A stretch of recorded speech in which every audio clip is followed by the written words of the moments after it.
Goeiemôre, ek moet hierdie met julle deel. So, as my oogies dalk bietjie rooi is, ja, ek was in die Here en die Heilige Gees het my so kom aanraak en ek was so, I've been so touched. Die Here is so amazing. Oh. Okay, ek wil nie verder nie, ek moet vir julle vertel. Maar in elk geval, so kom die Here vanoggend en hy gee vir my Psalm 5. En ek is soos in, okay Here, Psalm 5, ek gaan dit onthou, maar ek is besig om klaar te maak. Ek is besig om gou reg te maak vir die dag en alles reg te kry. En dan hoor ek weer die stem, onthou Psalm 5. En ek sê, ja Here, ek gaan Psalm 5 onthou. En toe ek nog klaar sê, Here, okay, Psalm 5, kom ons gaan doen Psalm 5. En ek is so excited om te hoor, wat sê die Here vanoggend vir my. En ek moet hierdie met julle deel. Psalm 5, ek moet vir julle lees uit my Bybel uit. Dit is 'n Joyce Meyer Bybel, die Amplified Engels, maar oh my word, I just love this Bible. Ek is so gebless gewees deur my kinders met hierdie Bybel 'n paar jaar terug al, en dit was net 'n journey in hierdie Bybel. Dit is net awesome. Ek het 'n nuwe Bybel wat op die rak is, wat ek graag wil kry, die leefstyl Bybel vir vroue. Maar ja, kom ons hoor wat sê die Bybel vanoggend.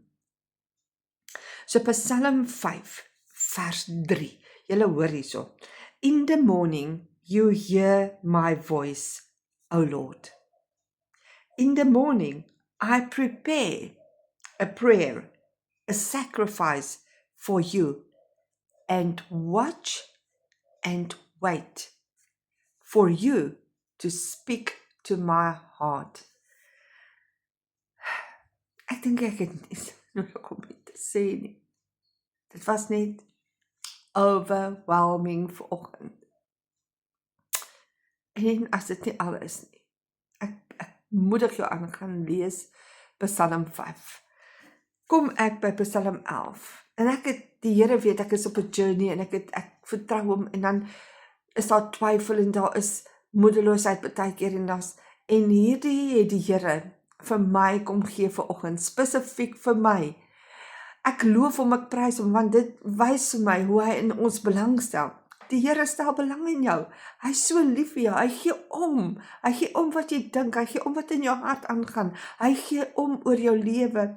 Hy wil goed hê vir jou. Hy wil hê dit moet goed gaan met jou. Hy is so lief vir jou, anders sou hy nie vir jou gesterf het aan die kruis nie. Hy sou nie. Sy seun, God die Vader sou nie sy seun gestuur het om vir jou aan die kruis te sterf nie.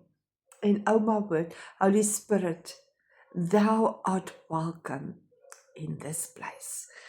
Kom ons lees vers 11. But let those who take refuge and put their trust in you rejoice. Let them ever sing and shout for joy, because you make a covering over them and defend them. Let those who love your name be joyful and in you and be in high spirits. Let those who love your name be joyful in you and be in high spirits. Luister, ek gaan lees Psalm 5. Hierdie was 'n Psalm wat my diep geraak het vanoggend. Wat my weer eens net laat besef het hoe 'n wonderbaarlike God ons dien, wat belangstel in elke bietjie detail van jou lewe. Daar's niks wat hy nie in belangstel nie. Hy stel belang in die seer, in die pyn. Hy stel belang in die oomblikke wanneer jy rejoice, wanneer jy sing, wanneer jy hom die lof en die eer gee. Hy stel belang in die oomblikke wat dit goed gaan. Hy stel belang in die oomblikke wat dit nie goed gaan nie. En hy forever and ever ondersoek ons hart en hy kyk na ons gedagtes. Dankie Here. Ek het 'n dankbare hart teenoor U vanoggend en ek wil net U loof en prys en vir U al die lof en die eer gee. Mag jy hierdie dag geseënd wees. Geseënd in Jesus Christus. Be blessed. En shalom.